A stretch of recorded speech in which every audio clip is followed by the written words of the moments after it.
Hello, villains, and welcome to the farmlands of Luna Nova, a mysterious village in which things have gone slightly awry. I'm Mark Drew, I'm the creative director of Villainous Game Studio, and I'm joined by Valentina Chrysostoma, the game director, and the art lead for our game, Uriel Cordas. Our game is called Horror Stories Harvest Hunt. It's a single-player first-person roguelite, which you play as a number of the villagers that are trapped in the village of Luna Nova, forever hounded by a monster called the Devourer. That, as well as his name says, is devouring the precious crop called ambrosia.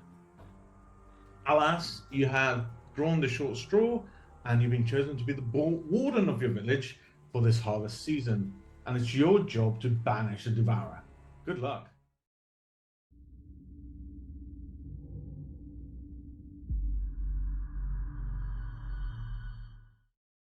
So What's just to happening? start off, this is your main village hub. We've skipped the start of the game, so we're kind of midway now. You'll be able to see a few more abilities and challenges as we play through the night. Yeah, And we this didn't is want to start out like at the beginning yeah. with tutorial going like, this is how you walk, this is how you stalk, this is Bunch how of you tutorials. yeah. Mm-hmm, Tutorials. But like no, this is like now about halfway through the game, I think. Yeah, about halfway, and this is always going to be the first screen that you'll be seeing. As you can see, you have different moon phases, which are your different runs. As you know, in a roguelike, you play different runs, about 10 to 15 minutes, and you'll be either battling the Devourer or collecting ambrosia, trying to escape. You can see the amount of ambrosia you've got on the top right here, and this is what you need to collect by the last run in order to succeed your season. So This season we're basically a whole playing season with... you're harvesting, right? You're harvesting ambrosia, right? So this is like how much you've got for the whole season, right? This big And tally. we're playing with Renee this time around. This is the Warden for the harvest season. All the characters start with a different ability, as we can see here. And at the end of the season, you can also unlock, if you succeed the season, you will unlock the lore as well. So like Renee's ability is to run and walk faster, which is very handy when you're running away from the monster. Renee's a also messenger, so Sorry, therefore her ability is a messenger. And also related to that, the Devourer mutation is, made specifically for her, basically. So Right. the Devourer mutations are different monster abilities that we'll have each season, but we'll talk a little bit about that later. So yeah, this is the first screen. This is how you start the game. Each night provides a different reward, like a new ability that unlocks, or a new ability that you can equip, or some lore that unlocks, etc., which you can see at the bottom here. Yeah, and if we're happy, we can move on and listen to our whispers.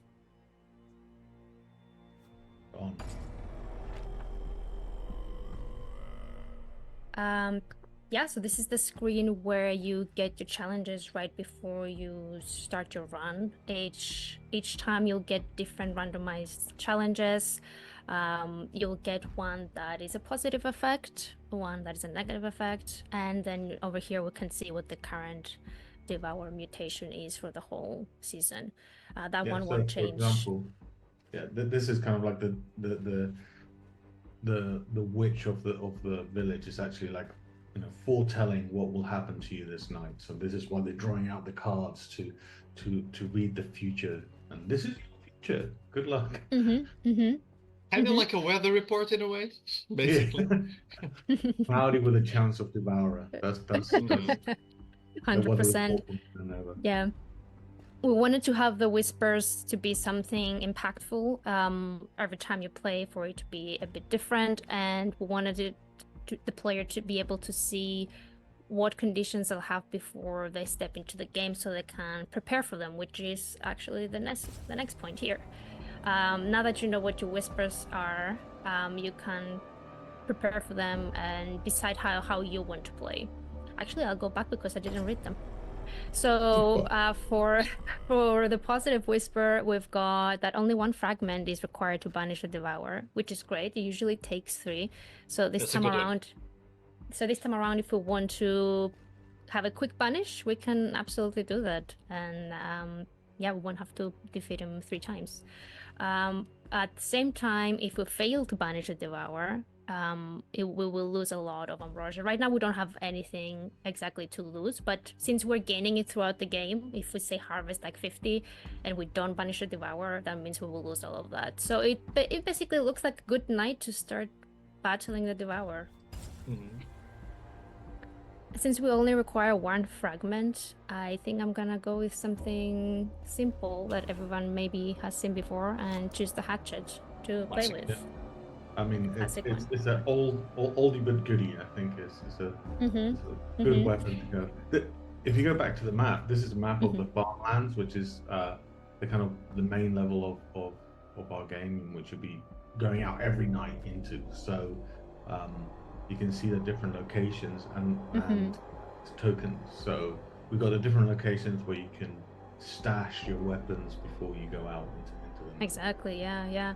Uriel, would you like to go quickly maybe over the map and this tool screen and how you designed it a little bit? Yeah, for sure. Part of our consideration here was like to give it like a general sense of space for the whole map, so you can kind of orient yourself. In the game itself, we kind of have little. I say little, but like the landmarks are supposed to be huge, and you're supposed to see them as you look around. But you have indications on how to orient yourself, and here's like basically a simplified version of it. We were going with like sort of like a stylized map. Not really, it's not exactly how things are in game, but close enough. Basically, because we want you to learn the environment when you're playing through it. But you can get a general sense of it by looking at it like this in this screen. 100%. I mean, the map doesn't cover everything. It's got like the farmlands have got a few little surprises out there. Yeah. This map isn't here for learning. It's more just to represent the level that you're going in and where some things are. And yeah, so we've got the three main landmarks, which is the windmill, the church, and the tree. And in each landmark, you can select different types of tools. Some of them appear in all three landmarks. Some of them will only be in specific ones. And there's a specific amount only that you can get. That's part of the Survivor Horror limited inventory thing that is going on in our game. And you actually have to spend your own health, which is called Vigor in our game, to acquire these tools.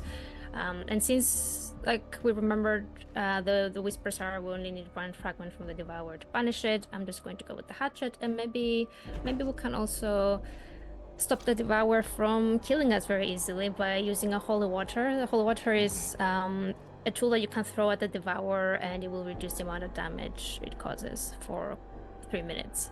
So maybe we don't die immediately.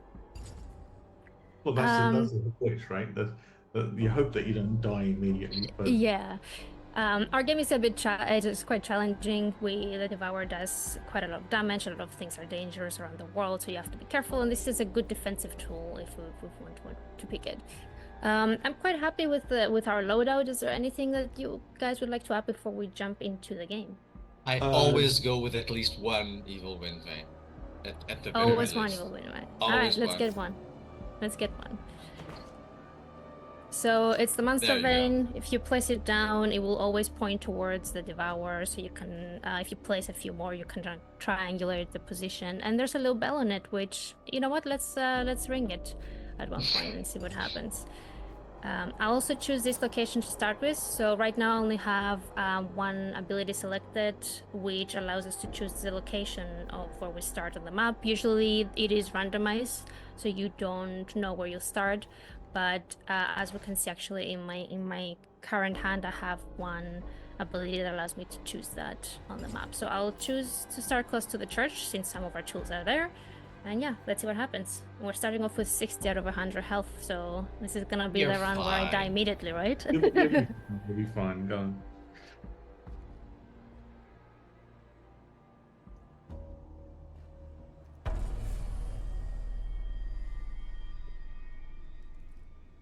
So here you are, like donning the mask to go out into the farmlands. Ambrosia. Yeah, this is the thing you have to harvest as you go. So first thing I'm gonna do is get some health. Oh. Stepping it on is. various noisemakers like these twigs on the floor can alert different things that we have around the map. Some of them can hear you, some of them can see you. And right now I stepped on something that makes a lot of noise, and this one got a little bit alerted. And it's like, something's around here. If it gets too alerted, the Devourer will come to your position. So let's kind of crouch. Ooh, that scared me. Yeah. Euro, would you like to talk what this is? Yeah, this is the monster's ability, the Devourer's ability currently, which is to spawn spikes wherever you are. So you kind of have to keep your wits about you as you go on, and keep on moving. Yeah, and keep on moving basically. Because like if you stand there, it will like attack you, and your vigor will be reduced, and that's not great when you start out at 60. Yeah, A lot of yeah. Yeah, some of the principle of our game when we were designing it was to have this idea of risk reward all the way throughout it, right? Yeah. So that's a perfect example of that. It's like, okay, so if you stay one place, you don't make any noise, right? But there's a massive risk of the spikes hitting you. So we're trying to force you to move. That means that you now make sound, right? So it's this kind of like, okay, so there's you're balancing. You can be quicker and quieter, but you're still going to get spikes. So it's kind of like always making sure that it's kind of balanced. Yeah, so you also don't sit around in one spot for quite a while, and you get to move a bit. Whoop. And they also call the Devourer to your location. So you get hit and they call the Devourer. So it's best to avoid them. Yeah. Here I found the monster vein, which is one of the tools. I can place it down wherever I want, so maybe we can place it down. Ooh. We don't like these holes. We don't, because this is where the Devourer comes out of. Yeah. Yeah, and so, it may pop up there. Yeah. Yeah. It may pop up there, but it's also, I think even when it wasn't popping up there, we had a lot of players just avoid it. They just did not want to go anywhere near it. Smart. Oh. So this is the monster vein, and we can see that the Devourer is somewhere in that direction. It points there, and it has a little bell. It doesn't tell you how far it is. No, it doesn't tell you how far it is. It's something that you learn slowly as you play the game. You're meant to learn the environment, and yeah, if you put a few more of those, you'll be able to have a better chance of understanding maybe how far it is. Yeah, triangulation is important. So I could get there we go. Is this a useful way to see your tools in right? This is easily? The Warden's mark, the Warden vision, right? Yeah. So this is one of the real, I think, differentiators that you're able to see across the land. Unfortunately, you can't see the monster very well. We do have one ability that will, if you equip it, it's late in the game, you will be able to see the monster. But right now it's a useful tool. It enables all your UI, so our game is pretty diegetic, so we're trying to keep it immersive, and it also, if you do need some information, it enables all the UI on the screen and allows you to see tools. There you go.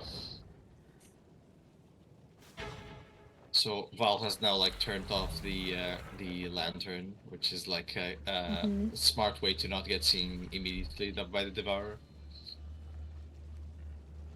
But also not too smart, because now it's getting really dark and it will affect my vision. Risk reward. Let's see what happens. Yeah, it's like the Devourer can't see you, but you can't see stuff neither. Yeah. There you go. Oh, right. So I'll turn it on. Yeah. Let's see if we can throw this at the Devourer. Oh, nope, it's still me. Perfect. Oh, it caught me. Okay. This is how you fight it off. You're not too bad. I dropped my tool. I dropped my tool and I have... Okay, it's right in the middle of the spikes. Lucky. Let's see if I can reach it. Oh yeah, okay. It's Oh, there easy you to go. get. It's easy to get. Now I need some health ASAP though, because I'm very low on health. Oh, and I've just alerted one of our fiends. I need to be quieter. Unlucky. Are you panicking? Because like, you know, this is a stealthy game. You can't go around, I dropped you the know. tool. Oh, you can, but you shouldn't. I Oh, am yeah. slightly panicking. Just relax. It's a beautiful village of Luna Nova. You can hear it nearby. It's hard to relax. So yeah, the monster is very vicious. It's challenging. You have to be careful. If my goal was just to collect ambrosia, I'd be extra sneaky and just doing that and avoiding it. But right now, I do want to fight it and banish it. So let's do that. And I can that's the hear thing. it somewhere. You can have different decks while playing different strategies. That's perfect. Oh, good shot. That's perfect. So now we will do half the damage and hopefully I won't die. Let's go to where the hatchet lives, which is at the windmill. Oh, This is you're where on we the other placed side of it. the map almost. Oh, is that what you put? Was that the windmill that you put in? Mm-hmm. So Yeah, you got can 3 see in the minutes Warden site as well. that you push that the Devourer can't hit you, right? But with reduced efficiency, basically. You're like, come on, come on. Yeah. So if we go to the... I'm trying to avoid all the fins. So if we just go to the windmill... I'm trying also to avoid the bridges here, which can be loud. The holy water is a good one to have, but I generally tend not to go with it because I play very aggressively, and so I die often. But it is a good one to keep in mind because it's not that So expensive. now we're looking for the... Oh god. So now we're looking for the hatchet, which is over there. Oh, there it is, yeah. I think we're safe from any fiends. But I will go grab some extra health just to be sure. Yeah. This is the second of the main landmarks that we've seen. You have the church, you have this one, and you have the tree that you passed briefly by. You can all see them. You can see all of them from the distance, basically. Yeah, yeah. Oh. Oh. These always keep you on your toes. It's not an easy monster mutation to fight, but this is already like a mid game. The Devourer just... Ooh! So if Valentina hadn't just... turned off the lantern there, it would have shined directly on the Devourer, and it would have been alerted to her position. It's great, I don't have to call it anymore to my position with the bell.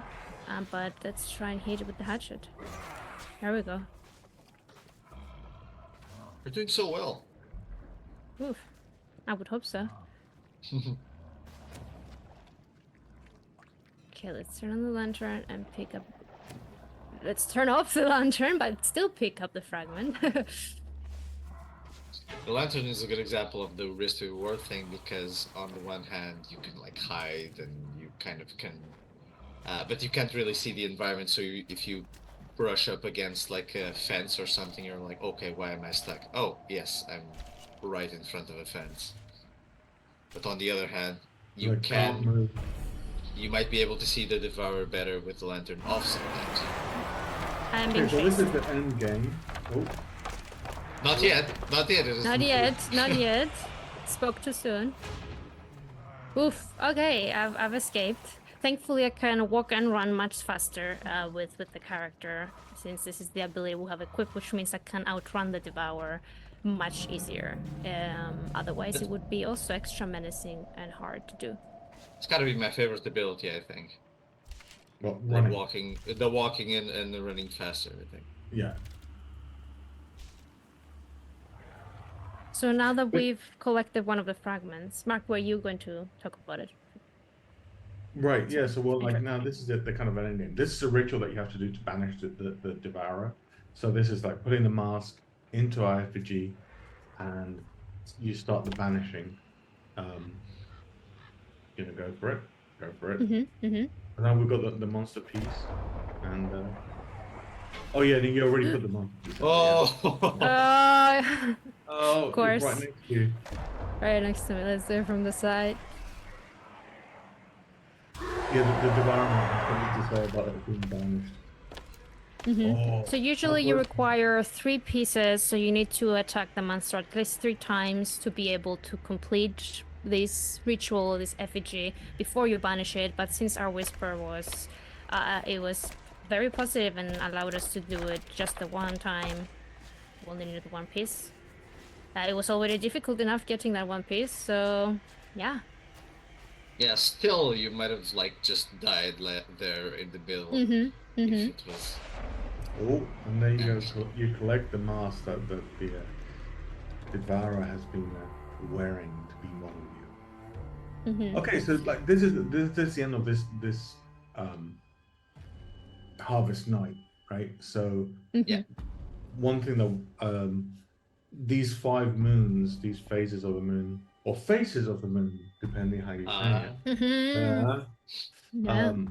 is a whole harvest season. So if you fail a game, you could fail one of the nights, like of the season. So you have to be playing kind of tactically. If you're losing, like we still give you opportunity to finish the season. But like for example, my math is bad, but you've got to get 250 ambrosia and you've got 81, right?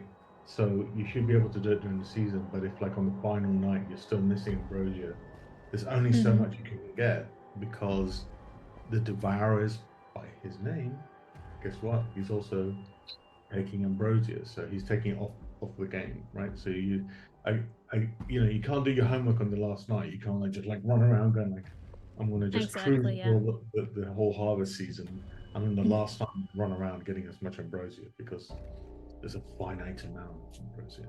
And if you are really good, if you are really good, you can gather enough to take it easy in the last night, at least easier.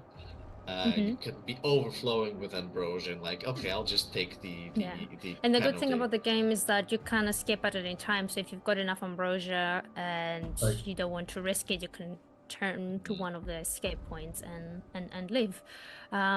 Just to kind of go over this screen a little bit, this is what you get once you finish your night, whether by escaping, failing, or banishing the Devourer. You get to see here some stats. For example, now if we banish the Devourer, it gives you a ton of ambrosia. It's also a good incentive to do it. If you don't have to every night, but it's a good incentive if you're low on ambrosia. I harvested 31, so this is our total right now, and I am able to equip now a village fortification, and we have also unlocked a new card. Let's see what that is in the next few screens. So in this screen, we're able to choose one fortification that is already unlocked and part of our card deck.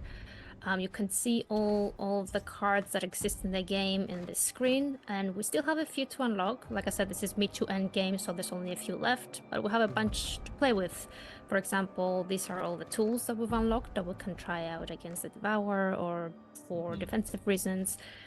These are all the player abilities that we call strengths.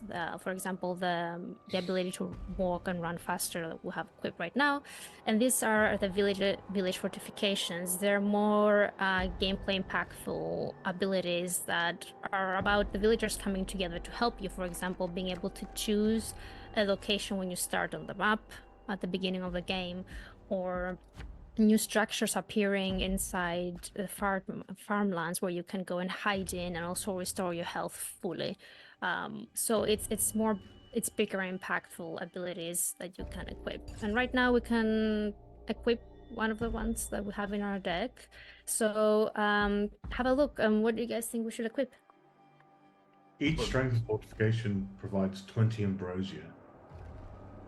No, sacrifice. Sacrifice fortification. Yeah. I generally don't like to sacrifice cards as a rule, because I pick and choose and I maintain my loadout throughout, and I'm very stubborn that way. So usually I would go with Boliomancy here, because I mean some whispers can just ruin your whole strategy. Yeah. So, let's go with that one. All right. And for our player Warden strength, we have make no noise at all when you're walking or running, including on noisemakers, which is quite powerful for being stealthy. It is. We can slowly regenerate vigor while crouched if we want that as well, or we can increase the range of throwable tools. Should we maybe go with this one just to see how that would look like sure. when we're in the game? Loiterer. Oh, And we've unlocked the jaw trap, so we can That's a good maybe one. show it off in the game. Yeah, once you're done with your night, you see your rewards, you choose the abilities you want to add into your deck, and you're back to the main screen here, ready to start your next night. You can see that your current hand and what cards you're holding, what are the ones you've equipped in this beautiful space here. So these are like Warden strikes and not village fortifications. And the card that we saw earlier about sacrificing cards it's in this place. It takes place in this place. So if I don't want any more of these cards, I can just sacrifice all of them.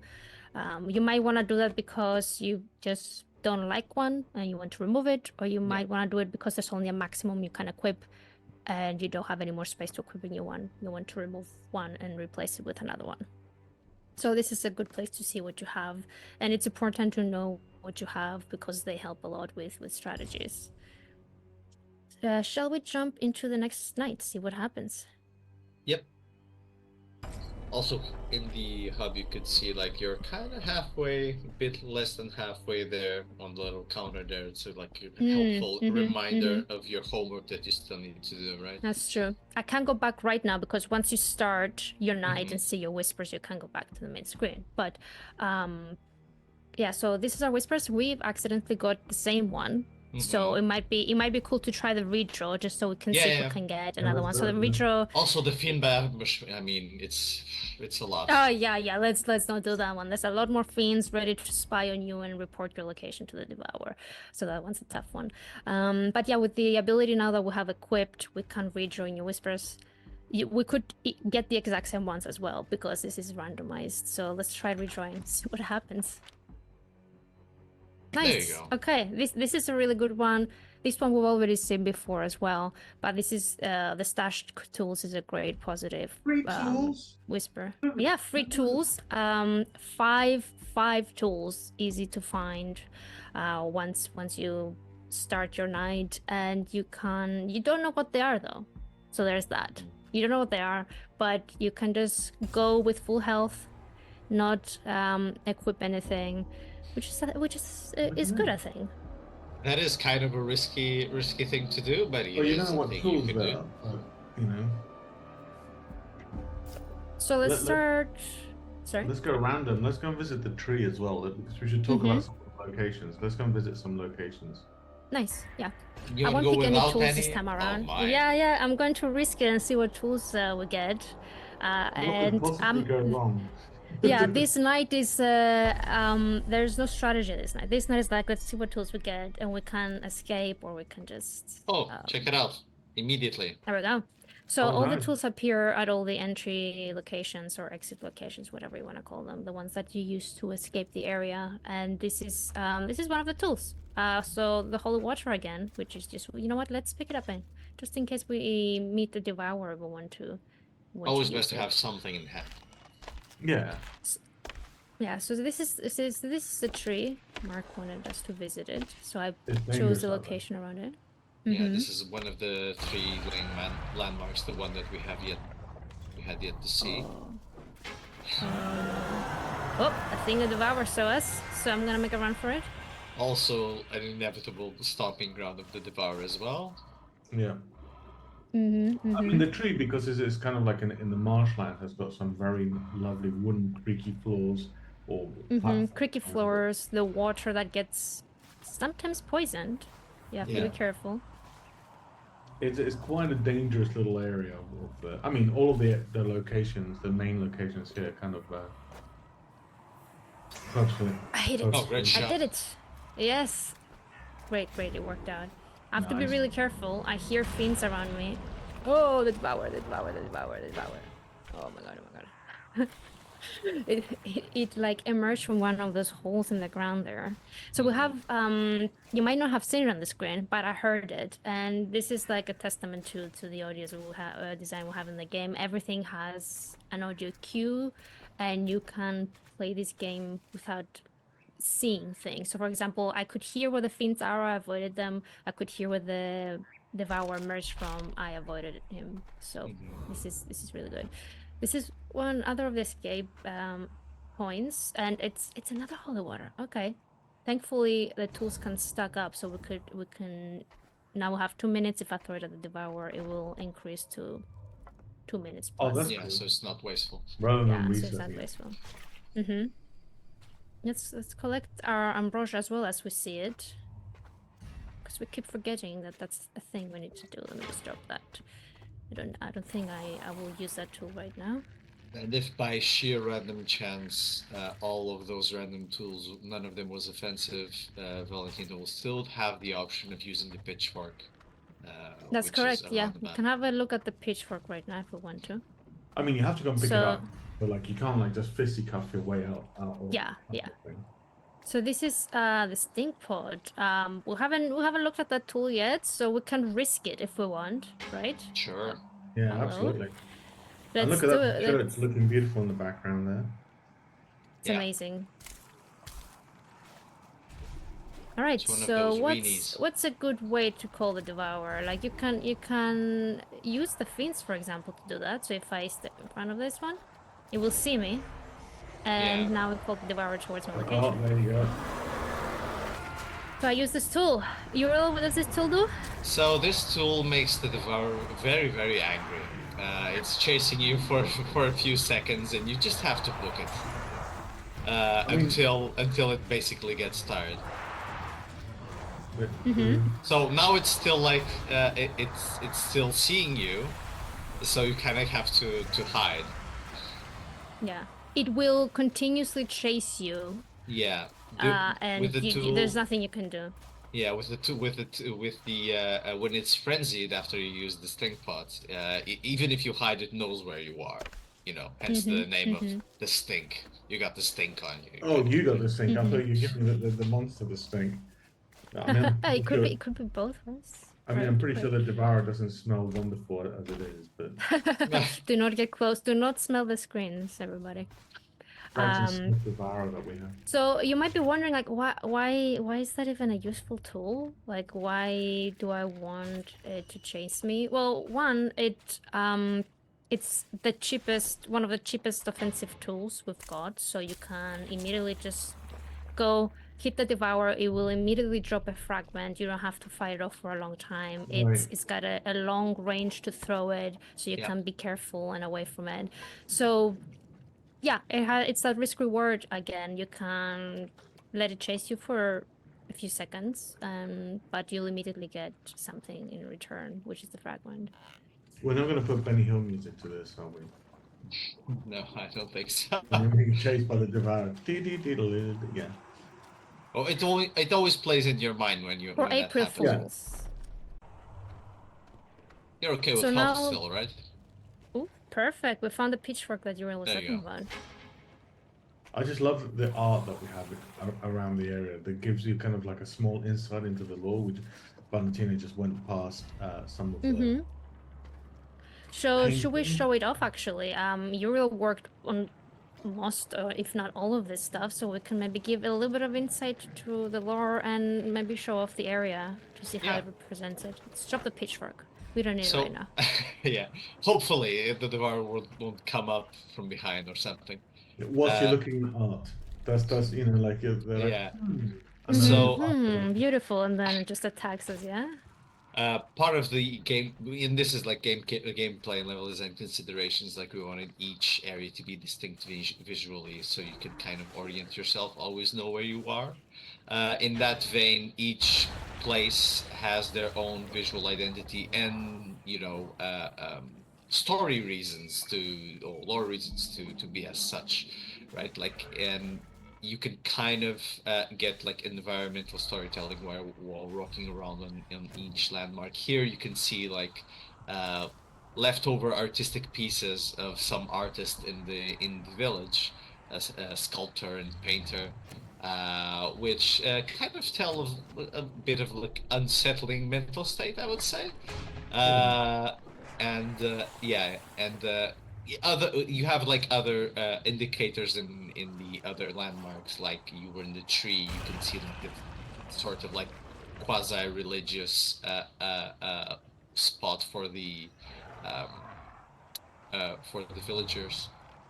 So like each location and each main location and each secondary location have like these little like stories behind them that you can kind of look around and infer, and also unlock as you go through the locations. It goes into the compendium.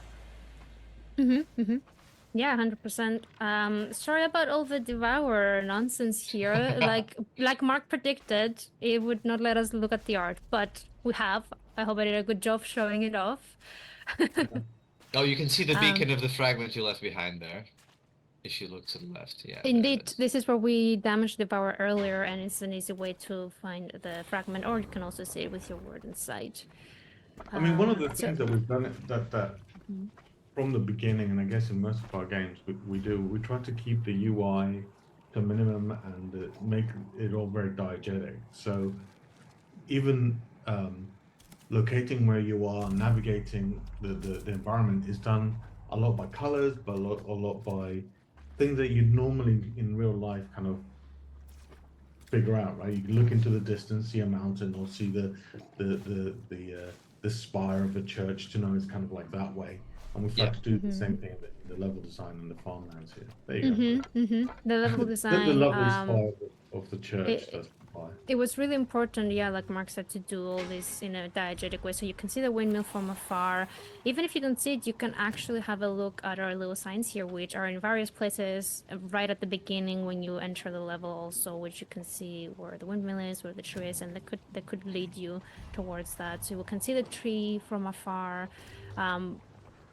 That was important as well because the farmlands were our farms, and there's a lot of corn around them. The corn is there to slow you down. Right now I can't walk that fast through it or run fast through it, and it's also like a way to hide from the Devourer. But if you're in such a dense maze, you need to be able to see things from afar. Like the same with the monster vein, which kind of points that way. So maybe let's not go that way. I'm not going to pick up the fragment this time around. We can just try escaping, because we haven't seen that before. The tools that we got were defensive, so I don't think it will be easy for me to attack the Devourer much. So we can try escaping with the ambrosia that we collected. So like we've gone through a few of the weapons. Completely forgot about this. Yeah, that's right. Bad decision, Val.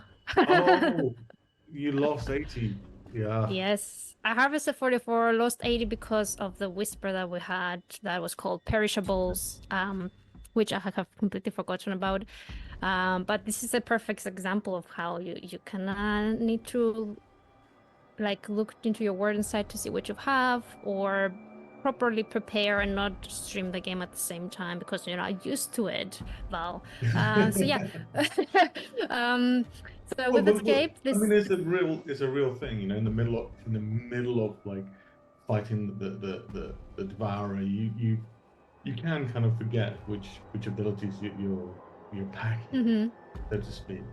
Which one are your favorite weapons? So like one of the things that we should talk about is what our favorite weapons are, because like in this time we've used a sting pot, we've used the holy water. Yeah, we've seen the pitchfork, the hatchet.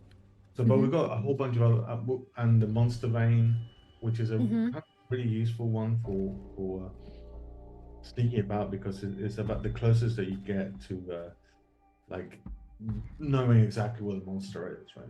So there's kind of a lot of weapons, but which is your weapon of choice? Well, if we're talking weapons and offensive, right? I would say most people will probably say, oh yeah, hatchet, right? Like just point and shoot. but I would say the blood flask is Mm. kind of like I keep using it and keeps being like a good radar for the Devourer. Yeah. Yeah, so and you can always throw it if you when it fills up. It's a good one all around in my opinion. I was actually going to mention that one too, but I guess I can choose a different one, just so we can see all the tools that we'll have here, just as a reminder. So that's the blood flask that Gabriel was talking about. I think it's an interesting tool. Again, it's super cheap. It requires a little bit more work though before you get the fragment. I'm not sure which one would be my favorite. I do really like the proxy puppet, I guess. Proxy puppet is imagining a little voodoo doll that you stab and that immediately damages the devourer, no matter where you are in the farmlands. So you don't even have to get close to it, but it will completely remove all your vigor and just leave you barely standing. And it can be super dangerous, especially in one of the seasons that we have. That it's a tool that it's really hard to use in one of the seasons. I don't want to spoil something, but like if you want to risk it, and you can equip this one from far away, damage the devourer without getting close. And maybe you can combine it with other tools or abilities to be able to get your health back quite quickly. I think for me, what about you, Mark? Well, I mean, pitchfork, obviously. I just love having to go around and like poke at them. At the most, it just feels very like, just it's the essence of Luna Nova Villager, like going, oh my god, I'm really scared, and here's a massive monster in front of me. I'm going to poke it with a stick until the stick breaks. The other ones I do like, a lot of other weapons are much more effective than the pitchfork. But the pitchfork is like good old trusty, right? Is the kind of, it's different. It's always there for you. It will break. I mean, it's there for you until you break it, but it's always there for you. Yeah. So the difference with the pitchfork is that it always exists in the farmlands, but it's a lot harder to use. You have to be face to face with the devourer. You have to hit it 3 times before it even drops a fragment. So if you want to challenge yourself, that would be it. And I always compare it to the pistol in like games. It's like you can have your machine guns and your, I don't know, shotguns. Well, you can have your sniper rifle that you're nicely far away with your proxy pocket out of distance. You're all fine. But if the closer you get, the much more assassin you are. But hey, and this one's free. It's like, yeah, and this one's like your trusty little pistol that you have, which has infinite bullets or something, and you can always use it if you need it, kind of thing. So now we actually need to choose a fortification. Those are really good ones. One of them is that if you have this equipped, the amount of fragments required to banish a devourer is randomized, so it can be from 1 to 3 maximum. If it's always by default 3 and you equip this ability, you could potentially have 1 pop up that night, or 2, which helps. You don't know what it will be, but it gives you a chance to keep banishing the devourer without always worrying that you have to get 3 fragments. The other one is one of my favorites, and I think maybe we can choose it too, just to see how it works. This increases your maximum health. So the vigor is 100 usually, and this will increase it to 150, not by equipping this ability, but by interacting with rations around the environment. So that every time you interact with the ration, it increases it by 5. So the more you interact with rations and restore your health, the more it will increase your maximum vigor up to 150. And this is great for, being able to buy more tools, because you're using your vigor to buy tools. Or if you're having, issues with the devourer, you're always losing health, you can get this one and give yourself a chance. The hideout, it's the one we talked about. New structures will appear in the village. You can hide them and restore health fully, which is also really cool. So now I have really good abilities. I don't know which one to choose.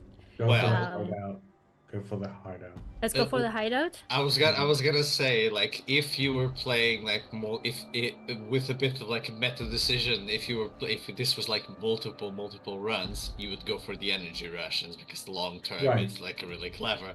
However, given our gameplay considerations now, either the fragment part or the hideout. Yeah, we're not gonna be playing all of the game now to use this, I guess. So let's see what the structures look like then. Yeah, I mean, and this is one of the things about Harvest Hunt is that with all the whispers, they really change how you want to play the game, because you can, once you've finished all the seasons, you can go back again and choose, make different decisions, right? So you can really try different play styles. And for example, this is a perfect case of the choosing different play styles. So like, we know we're going to be doing a limited amount of runs today, so let's check out some new weaponry and hideout and do a bit of battling compared to like the long-term strategy. Balancing. Yes, and by the looks of it, I really need to step up my harvesting in the game because we're quite low. We're quite low on ambrosia. Yeah. So let's see. We already said, right, that like, you know, you can't harvest like the night before. Yeah. Wow. So no rations will appear in the farmlands. Harsh. And the Finns cannot sense you in the lantern stuff. So this is good. You can turn off your lantern and you won't be able to. You want to risk it with the see you're here, yeah. Let's think. I do have an ability that I can interact with Finns to disable them, which is one I equip now. So if I see a Finn, I can disable it. So I might not need But you this whisper. regenerate bigger if you just stay still. You can. And I have correct. I have the crouching, so I can regenerate, which is really, really required. If there's no way for me to get my vigor back. Just chill. Just rest up. Yeah, so yeah, the first one is you kind of have it like if you keep this one, right, and you have your strength, then you're set in terms of feats, right? Like you can keep the lantern off and just get near to them and just disable them, and that can be your strategy. That's a great combo as well. Yeah.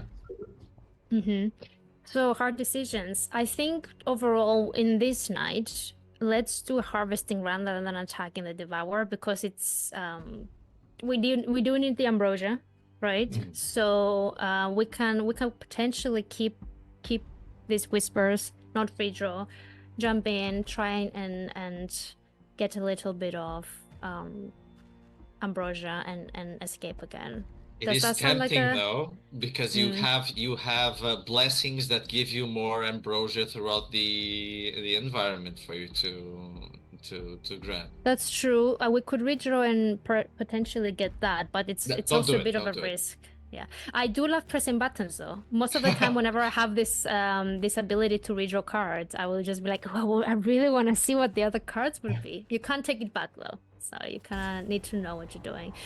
One thing we could show off though is the vigor elixir. So now that there are no rations in the farmlands, I could equip this tool, which just regenerates it. It's only costing 10, which is not too bad, but for 3 minutes.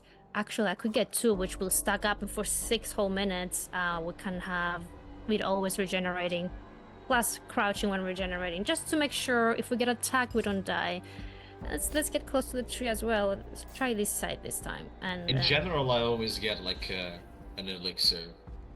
You didn't get any more tools. No tools. This is a harvesting run. But I don't have the vigor to spend on tools. But the Devourer will like take 80 of your ambrosia if you don't banish him. Not this one. This one. This one we don't have any rations in the farmlands. That's the whisper we have now. Not the previous one. Oh look, there you go. Some nice ambrosia. Oh, some Finns. Yeah, I can get close to them to disable them because I have that ability. Yeah, why not? Oops. I am not able to do that. Because this decided to appear. So now they're disabled and I can just dance in front of them. The Devourer is close though. I can hear it and see it on my screen. They're somewhere there. You can see the screen distortion. Yeah. and the effects that will have when you're either close to the Devourer or looking at the Devourer. So I don't even have to be looking at it to know that it's around me because the screen effects are different. And now they're gone, which means it moved away. Yeah, it moved Yeah, as you were away. saying earlier, we kind of like have a heavy hand in giving you audio information as you're going around. We do so as well with visual information, right? You have the screen effects when the Devourer is near you. You have specific screen effects for each, like, for different conditions and so on. You know. So one of the abilities that we have is that the vigor is regenerated with crouching. So now I'm just crouching a little bit to get some of it back, which is also I mean, you're kind a of good way to do it. I say crouching. You're kind of wallowing in the water. Yeah. I'm kind of swimming in this. We kind of need to hurry up though. Yeah, because because there you go. The Devourer is contaminating your water. Exactly. It's around me somewhere. Hold up, I need to. It's this way. Oh, I see some ambrosia through the fields. Oh no. You also see a monster. I think no, you can get it. it's eating my ambrosia. I think you can get it before it eats. No, I can't get it. If it's eating it, it's eating it, you know? It ate my ambrosia, great, let's go pick another one. But I completely forgot why I started with the tree. Let's go pick up the, not good. Oh, it's just there. Let's go pick up our vigor elixir, which is right over there. I think I can do it, right? Oh, she says. All right, where's the second one? Second one is closer. It's right here.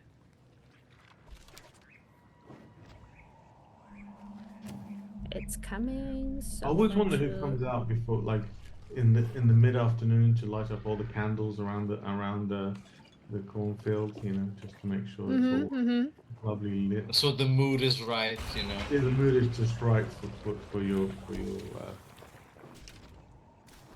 Let's leave this area because the Devourer likes to roam and find actual ambrosia in the fields. We should do something of like mid-afternoon in Luna Nova, you know, like people happily going through the farm fields because the Devourer is not around anymore. But you know, like having candles around instead of torches is a bit more historically accurate because they keep for longer. Right. You did used to have like torches all around because those would go out like immediately. So as you can see, when I turn off my lantern, that can't sense me anymore. And with the ability to disable them, I can just go and disable it. When I turn on back my lantern, that can't see me anymore. Yeah. So that's great for when you want to. Oop. That was a fiend. I would just disable that one. Just. Yeah. That one's a headache. Goodbye. You're done for. Can you access all the fiends? Well, there's some that are on top of the. Can you access all the fiends, or do they appear in places that you cannot reach? You can access 99% of the fiends. There are some in places where you can reach, but one, you know. I remember which you saw in an earlier playthrough, that's on top of something. Yeah, on top of the church. Of the church, I don't think you can get it. Yeah. There's some that you can get, but you know, life is hard in Luna. And you just walk past a nice little shelter there. A shelter? Yes, there it is. So actually, this was a good point to think about as well. Even though there are no Russians if I get attacked by the Devourer now, I can just hide in one of those. Hidey hole. And it will restore my health fully. So if this is great for that kind of thing. Let's continue on with harvesting ambrosia, which a good way to also to see like how much you've got in the level is by looking at your Warden side. So again, if I hold my Warden side at the top, we can see it says 119. Oh, 107 now because the Devourer keeps eating it. So that's the amount that's left in the farmlands, and our total for the season is 89. We need 250. Only have 89. Who's going at it? Yeah. I guess a good way to. Oh, I don't want it to see me. I love disabling all of them just because it just allows you to roam a bit more freely. You will not be seeing me again. I hear Right. the Devourer nearby. Did I? Somewhere to my right, yes. Yeah. Not too close yet. I don't get any effects, visual indications of it Ooh. yet. It's somewhere here though, isn't it? That's not toxic miasma, is it? That's just. No, No. that's just a fuck. Oh. Spiky. So There you those go, my spikes favorite weapon. keep following us, which is not great. So let's see how much we'll have at this night. 127 out of 250. I think it's time Stashes to are go. pretty clutch. The big ones. Oh, there's some tasty ambrosia there. Here. Oh yes. No, that's not No. actually Oh, ambrosia. no, It's it's something not. else. It's one of the hideouts. Oh, no, that's a. Just sideways, it fell down. Well, it didn't fall down. We made it fall down. But yeah, you can also same effect, hiding it here. There's the Devourer just roaming around, looking around, trying to find us. Can't find us. We're in a magic mystery box. So yeah, I think we got enough ambrosia. It's kind of halfway. We're Nice. halfway through the season, halfway through the ambrosia. Safer. You're gonna have to do, back onto the harvesting. I mean, this is like part of the goal. This is trying to get all that ambrosia before good old Devourer, Mr. D, gets it all. Mr. D. Mr. D. Also, this one's cool.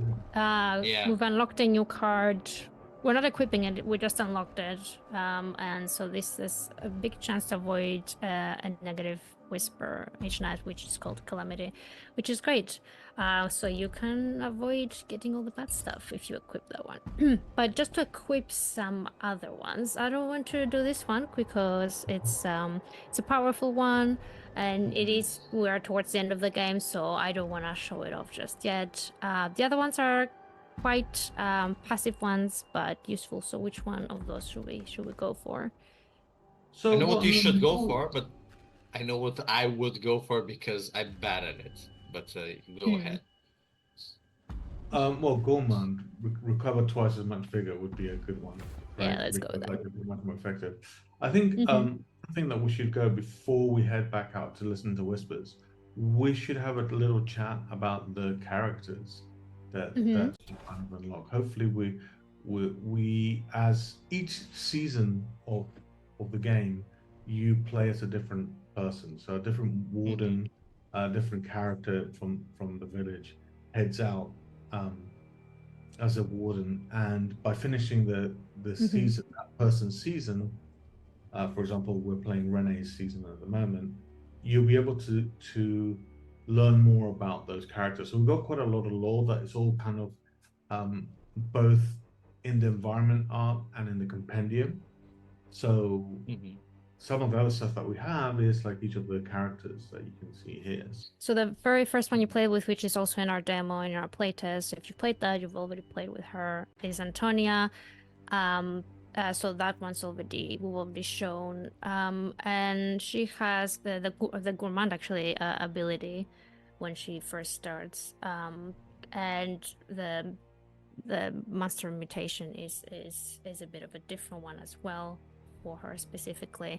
And I have played with some of the characters now mid to the end of the game, and we have unlocked her lore, and now we're playing with Renee, which we still haven't completed, so this is quite empty. And there's a lot of lore in here that you can unlock by doing different things. Anything that's flashing up already unlocked, so I'm not gonna click through them now, but for example, Ambrosia, which we haven't done yet. I just need to collect enough ambrosia to unlock the lore, for example, here. Yeah, so a lot of like the unlocking of the lore comes from doing different actions. As an example, like ambrosia, you have to collect 150 of them to unlock that thing, and the landmarks and different things unlock and give you like an insight into what's happening at Luna Nova, and you explore more of the history and more of the attitudes and thoughts of the villages of Luna Nova. So that's kind of a big one. What's interesting is that each of the seasons also because it relates to a different character, affects your playstyle quite a lot. So, like for example, now we're playing with Rene. Was it Rene? Yeah, Rene, and they're kind of a fast runner, right? So, for example, but other characters have got different abilities, and they're kind of tied to their lore as well. So it's all kind of quite integrated in that way. Yeah, 100%. So now we're nearly through through most of the season. Have we got enough? We've got to do like a lot of harvesting and a lot of moidering the Devourer, right? You gotta do some banishing for sure. I have to probably do that next round. Let's see what the whisper will be. One of the things I guess that wanted to mention is that you don't always have the same amount to collect. We start off the first season a bit easier, and then the more seasons that continue, this ramps up and increases in number for you to harvest. But you do unlock a lot more abilities, and you can equip those abilities and choose different tools to play with. So every time you can just play in a different way. So back to the Whispers, I really, really love this one, but because we're towards the end of the season, there is really no point for me trying it out and showing it. I think we already have nearly the maximum of Warden strikes equipped. So what this Whisper does is like it places around 6 masks, I believe, in our landmarks around the farmland. So you'll be encountering it and you can collect it, and it will immediately apply a new Warden strength to your character and equip it for you. But because we have 4 out of 5, it will only be useful for me once, basically. Once I reach the maximum, so I can you equip can only more. have like 5 maximum, even though there's So and because we've seen this one, I say we redraw and see what happens. Press the button. Yes, pressing buttons. This is perfect. The Devourer's attacks deal half the damage, which is great. I don't need to use Holy Water tool for that, and I can be a bit safer. But this one's a little bit annoying, I guess. Which is the point of our calamities. They're meant to change a little bit how you play. So if we want to banish a Devourer and get the fragments, every time we're holding them, they will poison us and will reduce our vigor while we're carrying them to the effigy to complete the ritual. I think it's just interesting, like how it leads you to certain behaviors. You know, like you now want to kill, like for example, poisoning fragments. You don't want to hurt the Devourer all the way across the map, right? So that's true. You want to do it somewhat closer. Then you'll have to cross the map with that in hand and get docked vigor as you go. Yeah. Or you pretty great halfway recharge. There's different ways to play, basically. That, and we've given the tools, but it's also interesting to see different behaviors, different ways to play, depending how you. Yeah, this is definitely a game where you kind of have to think a little bit before you prepare to start your night. For example, the fact that it deals half damage is really good. So I can go with okay, I'm gonna try and banish it tonight, because there are 3 fragments if it does have damage to me, which means I have a chance of actually attacking it 3 times. But at the same time, like you said, the fragments are gonna be poisoned, so maybe I should do it closer to the effigy. So maybe I should pick tools that are closer to the effigy. There is one tool that can counter poison, because we do have poison is an element in our game. The Devourer poisons you when it attacks you. Fragments, for example, here, as we saw, we've seen in another previous stream of ours how all the water in the game can be completely poisoned, and there is a tool that you can unlock, which I've already have unlocked, but I'm not going to use it because I want to show how it is to play with the poison. The tool you can unlock, I believe it's here, which is the antitoxin, and you're immune to all the poison for 2 minutes. You can only get 1 antitoxin, so it's not gonna last for long. We still want you to play with the poison and not completely always counter it, but it gives you a chance to not be poisoned. So now if I were to carry the fragments, got poisoned, this would stop it. If we want, we can give it a try, since it's only 2 minutes, and I doubt I'll be able to defeat the Devourer in 2 minutes and completely be immune to the poison. Try. What do you think, Mark? Should we try the antitoxin to see how it works, or should we? Let's do it. I mean, if you're immune to antitoxin, to poison, and you have the piece that's going to poison you, Do these balance out? So if I'm immune, that means the piece won't be poisoning me anymore. Because I take the antitoxin. But it will only last for 2 minutes, so after those 2 minutes are gone, they will start poisoning me again. Yeah. Well, you better get it back within 2 minutes. I think that's the only basically. choice you have. So we can try it out, and since I do want to banish the Devourer, let's actually plan how to do it. We're gonna go low on vigor this time around because I'm going to get tools that do that. So the antitoxin is in the windmill, so we can go there on the map. Like I can start from here, but we can. Should we get a jaw trap? We can try out the jaw trap. It's quite pricey. It's basically it will immediately damage the Devourer, but you kind of need to place it in specific ways where it patrols maybe. So what we could do is get the monster vein, ring a bell, put a trap underneath it, so that will damage the Devourer once. Maybe we can get something from the tree as well. Can try out. We haven't seen the blood flask. We haven't shown the Let's try blood. the Oh, blood yeah. flask. Cheap. I and can do good, it twice. so- yeah, Cheap and yeah. good. So let's get that twice. That means I already have 3 offensive weapons.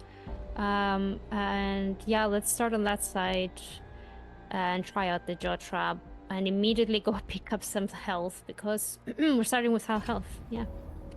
Yeah, if we're talking like strategic considerations, right? Having those whispers kind of tells you like, okay, then maybe this is a good night to call the Devourer to injure it, because it doesn't dock you that much vigor when it attacks you, right? And you need to be close enough to the center of the map for it to, when it drops the piece, so you're not like running across the whole map getting injured.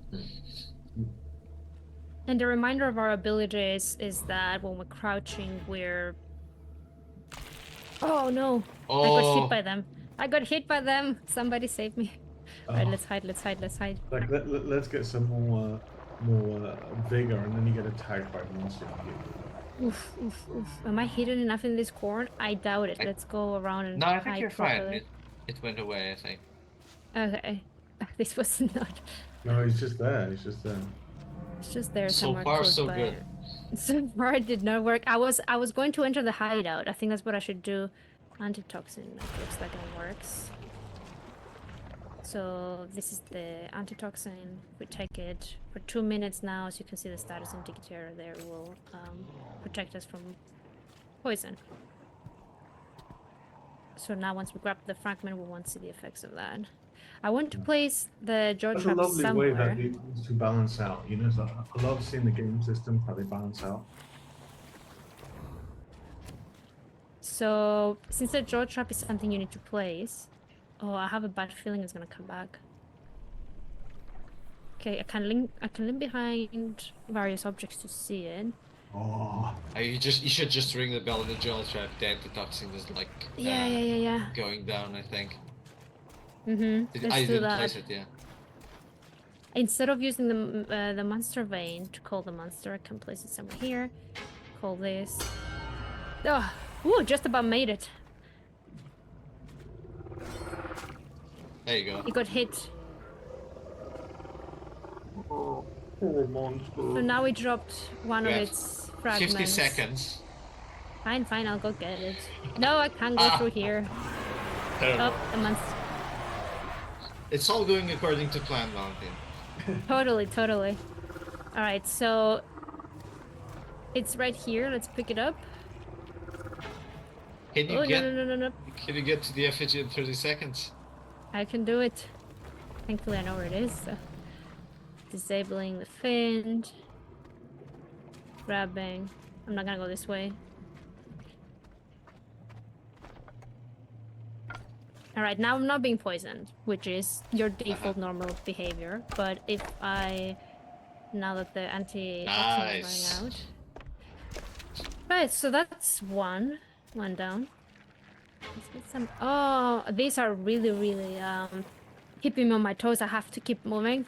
Thankfully, I'm used to them now. By the end of the season, so I can move a little bit. Whoop! Nope. Bad decision.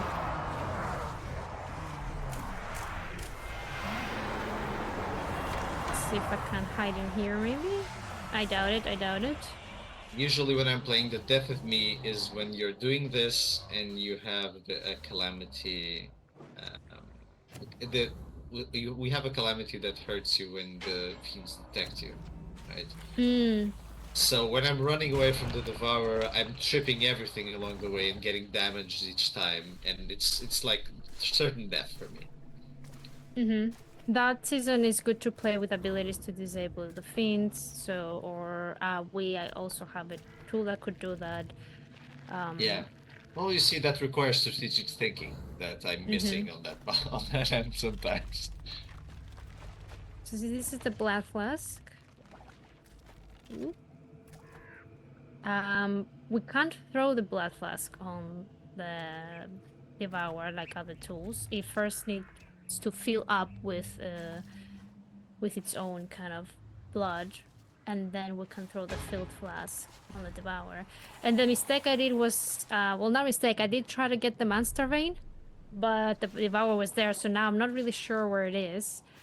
So I can use that tool.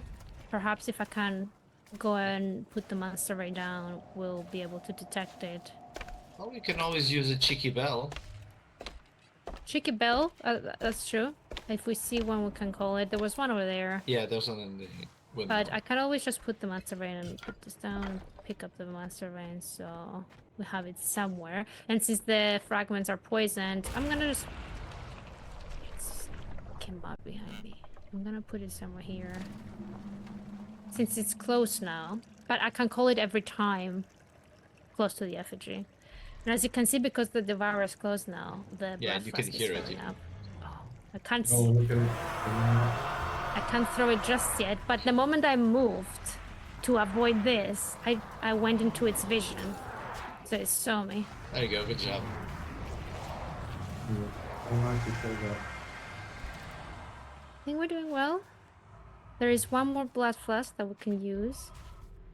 And thankfully we damaged it close to the effigy, so we don't have to carry that the fragment much. Do you Let me prefer to disable like that as well. get all the fragments out of the Devourer first and then pick them up and go to the effigy? I think this changes depending on what I'm playing and how I'm playing it.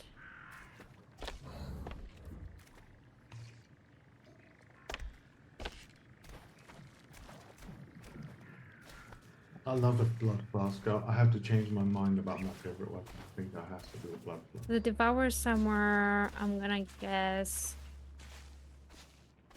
To the right. Yeah, that direction. Station over there? Monster vein there, isn't there? Okay. Yeah, honestly though, we should call it close to us. So we don't have to carry the fragment. Or, let's see what happens when you do have to carry the fragment for a bit longer then. So where is it now? Around that way. Well, it's really going to the edge of the map.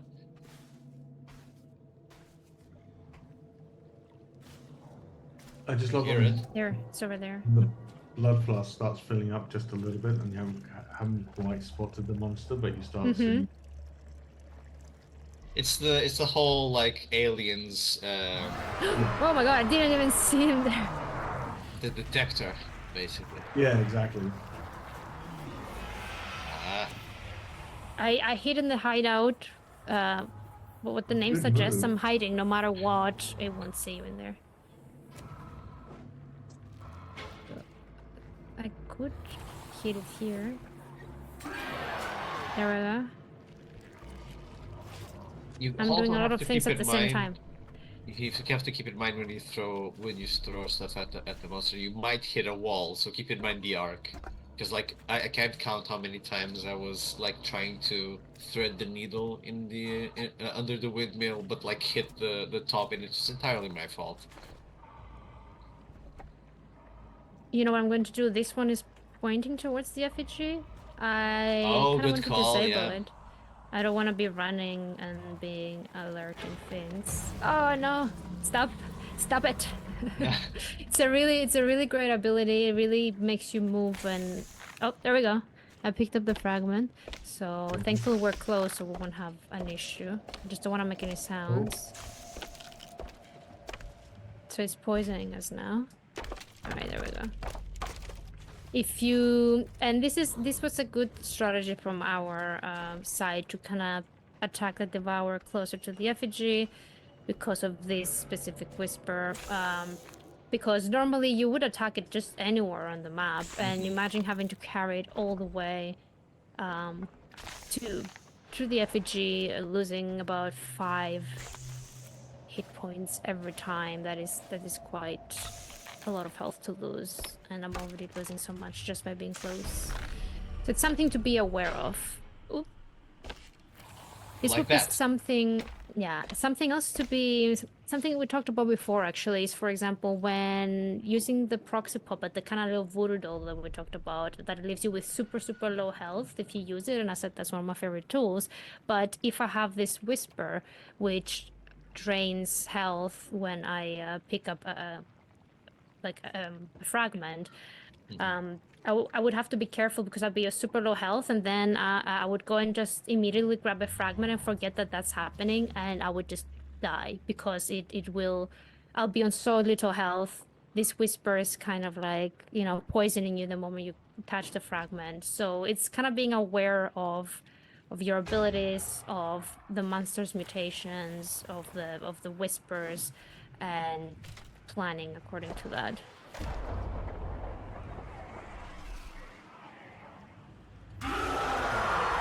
Right, so this is the second time of How close Vanish. was it? And as you can see, you don't have to do that every single night to succeed a season. You can keep escaping like we did. You can try out different ways to play. You can banish. It's up to you to do that. And we're very, very close to our goal. We'll have one night to get... now. Yeah, it's feasible. We did it. Now we've unlocked the new tool that we could use, which is the Scarecrow tool. You can place it down and it will disrupt all the sight and sound fins for 3 minutes. So if I didn't have the ability to disable them, I can use a tool to do that. So it's really good, like the different abilities that you can choose, because you can choose for a certain playstyle, right? So you've got like, you can have the Scarecrow, you can have the Disconnector. So it's very fiend oriented, play style, anti-fiend. But the downside of that is that you don't have like, you can't choose other things for a different kind of play style, I'll just choose this one for now. And this one's quite useful, but because the last night we're not gonna see it, this allows you to also, in the same way we shuffle whispers, we can shuffle the abilities that we can choose every night. You can only do it once every night. So if you don't like this one, for example, you can like choose something else. It's not gonna apply now because it's our last night. So I would like to show off this one, since we're talking about the sacrificing of cards and how you can get ambrosia in different ways. So this is kind of like an interesting strategy. If I get this right now, let's have a look at what I can do to completely successfully complete the season without doing something at the last night. So what this ability does is that it gives you 20 ambrosia with every card that I sacrifice. And knowing this is my last run, so what happens each harvest season is every time you complete a season, whether you fail or successfully complete it, all of your Warden strength get reset. So you start the new season with just your Warden's ability, and then you choose again the ones that you want to play with. So these will all be gone right now after this run. The only ones that will remain are the village fortifications. So what I can do, since they're gonna be gone anyway, is sacrifice a few of them. Yeah, Belliomancy. You won't need Belliomancy. I can just sacrifice some of them, and they will give me, because I have the ability to get ambrosia whenever I sacrifice cards. It tells me here that will give me 40 more ambrosia. My new total will be 244. So I can just honestly sacrifice all of them. I'll have a new total. Let's see what happens. I don't have any Warden strengths now. So if we go into the game, none of those things will apply anymore. I won't be able to walk or run faster. I won't be able to disable fins. So you could do runs with no strengths at all. It makes it much harder. I can keep sacrificing anything I want, but right now I just did it because one of my abilities allows me to get Ambrosia. And what that means is that I've reached the maximum I need for the season. So I don't even have to play this night if I don't want to and successfully complete the season. That could be a strategy you do. Yeah. But only obviously if you've equipped cards beforehand, if you're in your last night, like it depends, right? But this is one tricky way to do it and play the game if you wanted to. So there's many different ways. There's a lot of sisters interacting. There's many different ways you can just complete your goal. That freedom is like up to you. We won't stop you from like doing this, for example. So, the grand finale now. Let's go and see the last night. You've burned through everything. You can go in and out, but like let's see what we can see it. So we can look through the whispers again. This one we've already seen before. Very cool. This one is kind of a tough one. Starting vigor is half, which means when I go here, I also not only I can't buy as many tools anymore, but also I will 100% start with half my health or below if I choose tools. It's a tough one because whoa. So if you get down to like 10, you'll start out with 5. Sorry. No. Because you're starting out. I'm starting out with 50 at this point here. you have 50. Right? Yeah, but if you put some tools out, you're gonna have less, right? Yeah. You can put.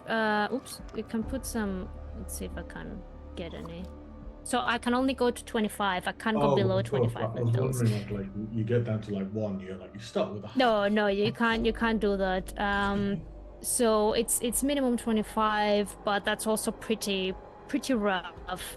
Let's see what happens with the proxy puppet. Exactly. Oh yeah. And then use the pitchfork. Let's YOLO this a little bit. Also a good thing about the proxy. Approach to like battling the Devourer.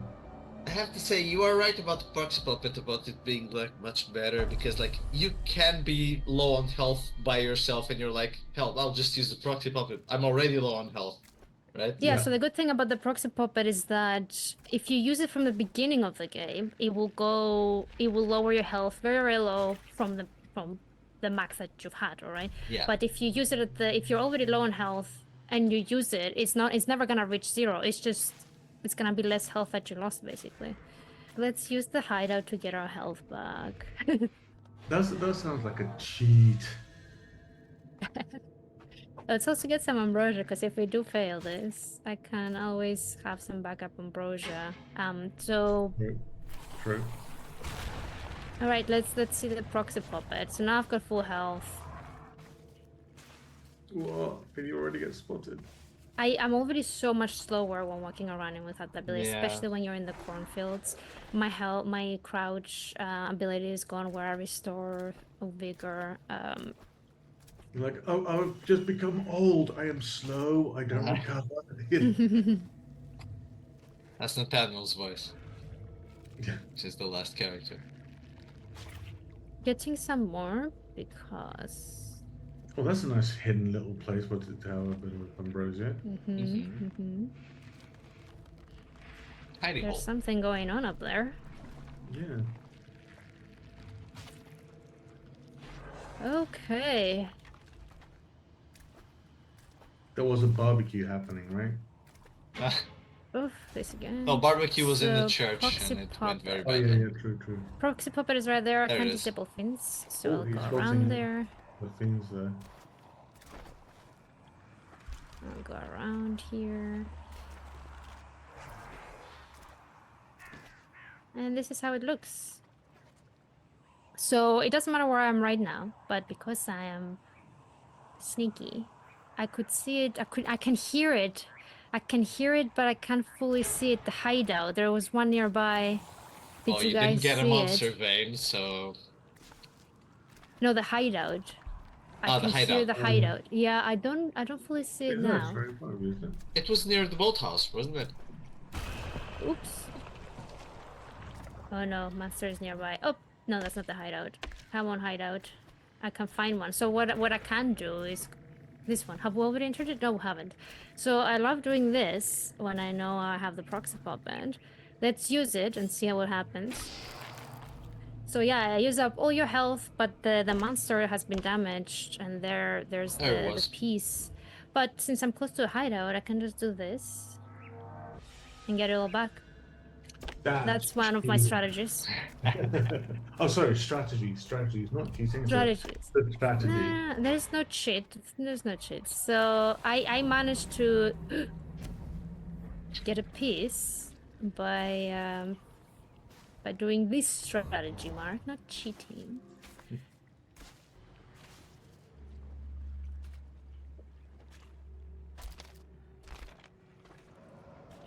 Crunch.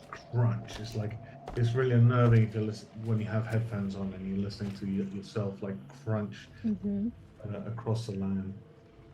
Well, it was like a pit full of bones and guts and so on. So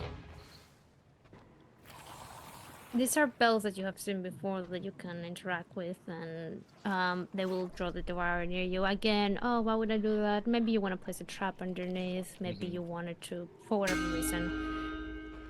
The reason I did it now is just because. That's also a reason. I am fairly certain I will be okay. I mean, we're just missing the Devourer, really. So now I'm in the hideout. It can't see me no matter what I do, no matter if he saw me a second ago. Like, if I am hiding in here, it's the safe place. Like, I cannot be attacked and I cannot be seen. I came here to collect the pitchfork, actually. There we go. So there's one pitchfork in each of the landmarks. That's in the windmill. It's the church. Very, very far. The tree where we were before.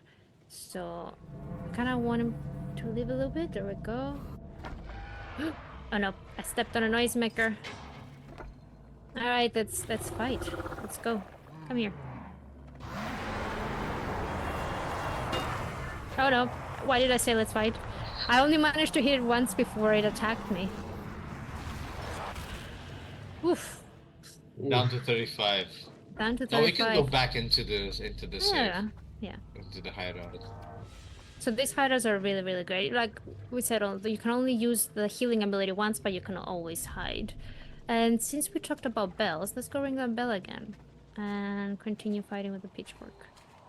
Oh, you already have one fragment of the monster somewhere where you use the proxy puppet, so this will be the second one if you manage. Yeah. Come on, run! Now I gotta run. I'm not running that quickly anymore, so it's harder to get away from the Devourer. Alright, let's pick up the pitchfork at the tree. It's the best strategy to getting away from it, and it's what you've been seeing is, even though it's much, much slower to go through the corn, walking or running is super slow through it. But if the Devourer can see you easily in there, so we've got that to help us. Let's damage it one more time. Oh, no. Oh, that was a bad decision making right there.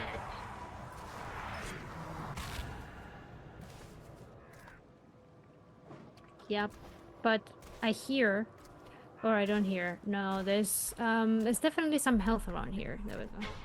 I thought I heard a hideout, but I think there isn't one around.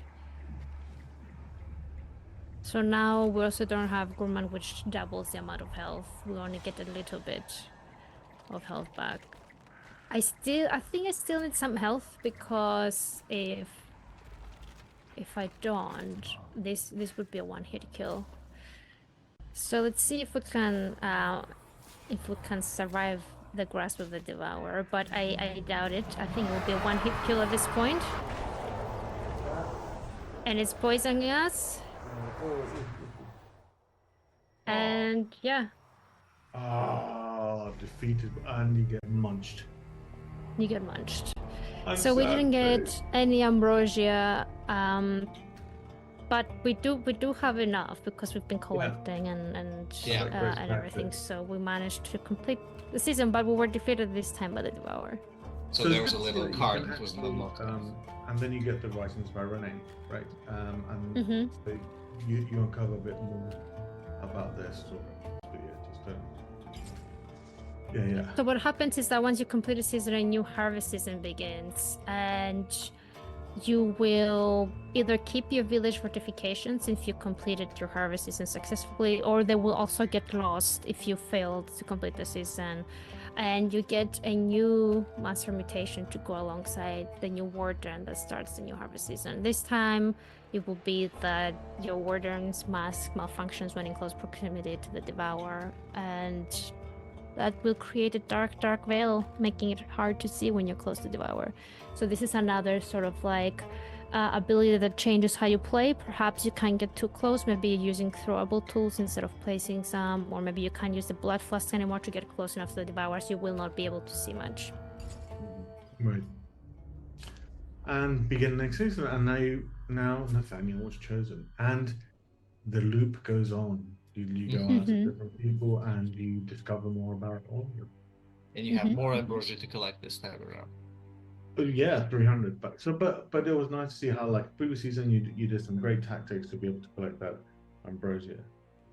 Well, thank you for joining us for that little playthrough through one of our seasons. You can go and play the demo or go and wishlist it on Steam, and let us know if you want to see anything else. Yeah, I'll be 100%. Yeah, we have a lot more whispers to play with, and tools that we haven't played with or shown abilities. There's a ton of this stuff to keep you occupied while you discover the mysteries of Luna Nova. Yeah, a bunch of lore to go through if your lore head's like big. There's like a bunch of wonderful text written by a writer. So some of it explicit and some of it implicit. So you have to go round the farmlands of Luna Nova to discover some of the things. Or hey, you just can go inside the game and like wander around for vibes and just take in the atmosphere.